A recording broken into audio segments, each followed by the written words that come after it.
December থেকে June মানে হচ্ছে ডিসেম্বর থেকে জুনের মধ্যে যত তাড়াতাড়ি সম্ভব। আমরা বলেছি শেখ হাসিনার বিচারে কোনো রকম বিলম্ব হচ্ছে না। যে যে কথাই বলুক না কেন, এটা প্রধান উপদেষ্টার অঙ্গীকার, পুরা জাতির প্রতি রিপিটেডলি উনি বলেছেন কোনো অবস্থাতেই জুন অতিক্রম করা হবে না। অত্যন্ত খোলামেলা পরিবেশে আন্তরিকতার সাথে আলোচনা হয়েছে। ওনারা মন খুলে কথা বলেছেন, আমরা কিছু কিছু বিষয়ে উত্তর দিয়েছি, আমরা একটা পরস্পরকে বোঝার চেষ্টা করেছি।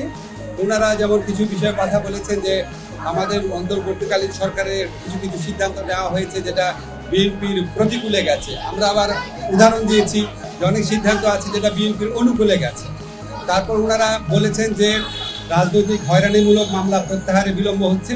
আমরা বলেছি যে পাবলিক প্রসিকিউটর অফিস, তারপর হচ্ছে এই পুরা সরকারি আইনজীবীদের অফিসটা এটা পুনর্গঠন হয়েছে মাত্র 3 মাস আগে। 3 মাসের মধ্যে 7,000-এর বেশি মামলা প্রত্যাহার হয়েছে, 16,000-এর মতো মামলা অলরেডি লিস্টেড আছে। এবং আমরা বলেছি যে এর চেয়ে দ্রুত গতিতে সম্ভব কিনা। ওনারা, আমার কাছে মনে হয়েছে ওনারা আমাদের আনসারটা বুঝতে পেরেছেন। ওনারা বলেছেন যে শেখ হাসিনার যে গণহত্যা ছিল সেই গণহত্যার বিচারে বিলম্ব হচ্ছে। আমরা ওনাদেরকে বলেছি যে এর আগের সরকারের সময় যখন বিচার হয়েছিল সেটার সাথে কম্পেয়ার করে দেখিয়েছি কোনো রকম বিলম্ব করা হচ্ছে না। ওনারা আরেকটা ট্রাইব্যুনাল গঠন করার কথা বলেছেন। আমরা বলেছি আমরা এই লক্ষ্যে কাজ করছি, অচিরে এটা হয়ে যাবে।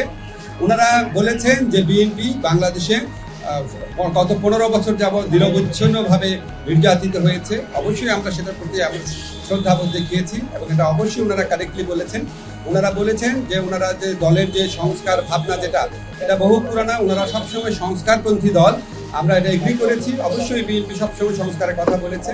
সবচেয়ে বড় কথা, বিএনপি আমাদের এই বিভিন্ন যে সংস্কারের জন্য গঠিত বিভিন্ন কমিশন আছে, বিশেষ করে ঐক্যমত্য কমিশন যে প্রস্তাবাবলী আছে সেটা ক্ষেত্রে বিএনপি অত্যন্ত পজিটিভ এবং ইতিবাচক একটা রেসপন্স দেখিয়েছে।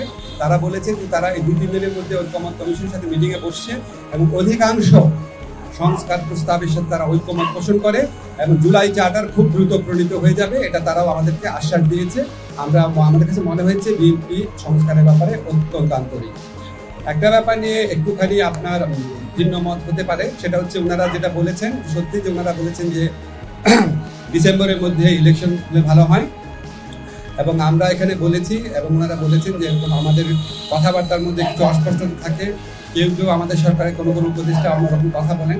আমরা একটা ক্যাটাগরিক্যালি বলেছি যে যেটাই বলুক না কেন আমাদের প্রধান উপদেষ্টা জাতির উদ্দেশ্যে দেওয়া ভাষণে বারবার যেটা রিপিট করেছেন সেটাই দলের অবস্থান। সেখান থেকে অন্য কেউ যদি বেফাস কথা বা অন্যরকম নিজস্ব বিবেচনা কথা বলেন সেটাতে তারা যেন বিভ্রান্ত না হন। আমাদের প্রধান উপদেষ্টা ডক্টর মোহাম্মদ ইউনূস উনি প্রথম থেকে বলেছেন ডিসেম্বর থেকে জুন। আজকে আলোচনায় আমরা কয়েকটা বিষয় স্পষ্ট করেছি, সেটা আপনাদের বলি। একটা হচ্ছে ডিসেম্বর থেকে জুন মানে যে আমরা ইচ্ছা করে দেরি করে করে মে বা জুন মাসে ইলেকশন করবো সেটা না। ডিসেম্বর থেকে জুন মানে হচ্ছে ডিসেম্বর থেকে জুনের মধ্যে যত তাড়াতাড়ি সম্ভব। যদি আমরা ডিসেম্বরে সম্ভব হয় ডিসেম্বরই, না হলে জানুয়ারিতে, এভাবে বুঝিয়েছি যে ডিসেম্বর থেকে জুন মানে যে আমরা ইচ্ছা করে একটু একটু বেশি ক্ষমতা ভোগ করার জন্য বা এমনি অকারণে আমরা 1 মাস 2 মাস বেশি ক্ষমতা থাকলাম, মোটেও সেটা না। ডিসেম্বরে থেকে জুনের মধ্যে যত তাড়াতাড়ি সম্ভব। এখন ওনারা একটু জানতে চেয়েছে যে সংস্কার যদি হয়ে যায় এত দেরি করার মানে কি আছে। আমরা ব্যাখ্যা করে বুঝিয়েছি জুলাই চার্টার প্রণীত হলেও যে প্রয়োজনীয় আইনগত ব্যবস্থা, নীতিগত ব্যবস্থা সেগুলি গ্রহণ করতে মাঝে মাঝে সময় লাগে। যেমন একটা এক্সাম্পল দিয়ে বলেছি যে ডিজিটাল সুরক্ষা আইন, এটা আমরা 23 বার ড্রাফট করেছি বিভিন্ন অংশীজনের মতামত নেওয়ার জন্য এবং বেশ কয়েক মাস সময় লেগেছে। সেজন্য আমরা বলছি আমরা তো পিন পয়েন্ট করতে পারবো না। জুলাই চার্টার প্রণীত হওয়ার পর কোন আইনটা কতদিনে হয়ে যাবে, কারণ আমরা তো অংশীজনের সাথে কথা বলবো, ব্রড কনসালটেশনের ভিত্তিতে করবো। আরেকটা বিষয় আমরা বলেছি যে আমাদের তো একটা জনগণের তো একটা আকাঙ্ক্ষা আছে যে আমরা বিচার করে যাই। আজকে বাংলাদেশে এত হাজারের বেশি তরুণ জীবন দিয়েছে আর প্রায় 50-60 হাজার মানুষ আপনার শারীরিকভাবে পার্মানেন্টলি ক্ষতিগ্রস্ত হয়েছে, চোখ হারিয়েছে। তাদের যে বিচারের যে দাবি, এটা তো এই গণ অভ্যুত্থানের অন্যতম প্রধান আকাঙ্ক্ষা আছে। তা আমরা যদি কোনো বিচার না করে যাই, কোনো বিচার না করে আমরা যদি ইলেকশন দিই, আমরা মানুষের কাছে এবং নিজের কাছে জবাব দেব কীভাবে?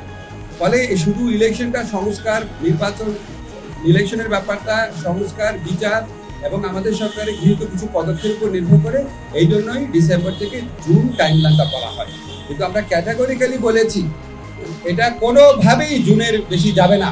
যে যে কথাই বলুক না কেন, এটা প্রধান উপদেষ্টার অঙ্গীকার, পুরা জাতির প্রতি রিপিটেডলি উনি বলেছেন কোনো অবস্থাতেই জুন অতিক্রম করা হবে না, নাম্বার 1। নাম্বার 2 হচ্ছে ডিসেম্বর থেকে জুন মানে হচ্ছে ডিসেম্বর থেকে জুন বাট এর মধ্যে যত তাড়াতাড়ি সম্ভব অযথা কালক্ষেপণের বিন্দু মাত্র চেষ্টা আমাদের মধ্যে থাকবে না। নাম্বার 3 হচ্ছে যতটা সম্ভব সংস্কার আমরা করে যেতে চাই। বিএনপির মহাসচিবের এটা বলার অবশ্যই অধিকার আছে। একটা আলোচনা থেকে একজন একভাবে পারসিভ করে, আরেকজন আরেকভাবে পারসিভ করে। আমার কাছে ওনাদেরকে দেখে হ্যাপি লেগেছে। যখন আমাদের ডায়লগটা শেষ হয়েছে মনে হয়েছে ওনাদের মনে যে প্রশ্ন ছিল এগুলো অনেক কিছু উত্তর ওনারা পেয়েছেন। আমার কাছে এটা মনে হয়েছে, ফখরুল ভাইয়ের কাছে অন্যরকম মনে হতে পারে। ওনারা এই সমস্ত আশঙ্কার কথা বলেছেন, আমরা আমাদের মতো বলেছি যে সমস্ত আশঙ্কার কোনো রকম কারণ নাই। এসব ব্যাপারে আমরা সচেতন আছি। আমরা অত্যন্ত রেসপেক্টফুলি ওনাদের মতামত আমরা বিবেচনায় নিয়েছি। আমরা এই ব্যাপারে আরো সচেতন থাকবো। আমরা বলেছি শেখ হাসিনার বিচারে কোনো রকম বিলম্ব হচ্ছে না। আপনারা একটা জিনিস খেয়াল করে দেখবেন, শেখ হাসিনা সরকার যখন জামাত ইসলামের লিডারদের যে একটা খুবই প্রশ্নবিদ্ধ বিচার করেছিলেন এবং ওই বিচারে অ্যাভারেজ টাইম লেগেছে 2.5 বছর। আপনাদের একটা পার্সপেক্টিভে দেখতে হবে, আমরা যেই ভয়াবহ এবং ব্যাপক অপরাধ ঘটেছে এটার উপযুক্ত সাক্ষ্য প্রমাণ সংগ্রহের জন্য আমাদের প্রসিকিউশন এবং তদন্তকারী টিম, আপনারা একটু গিয়ে ওখানে খবর নিয়ে দেখেন ওনারা কি পরিমাণ পরিশ্রম করেন।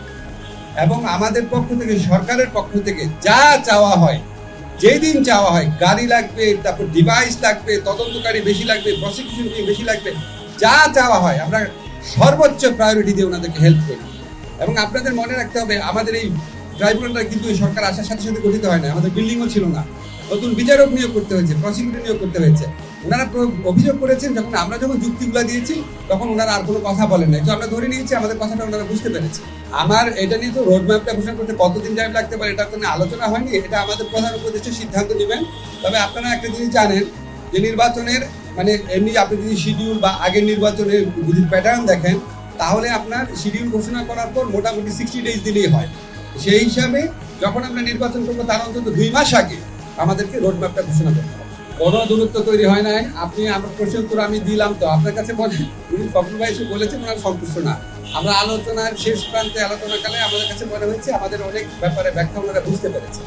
আমাদের কাছে মনে হয়েছে ওনারা সন্তুষ্ট। আপনাদের একটা সুসংবাদ দেই, বিএনপি খুব দ্রুত বলেছে তারা আগামী 2-3 দিনের মধ্যে ঐক্যমত কমিশনের সাথে বসছে। তারা আমাদেরকে বলেছে, এটা আপনার পজিটিভ দিকটা হাইলাইট করেন, তারা আমাদেরকে বলেছে তারা অধিকাংশ সংস্কার প্রস্তাবের সাথে ঐক্যমত পোষণ করে।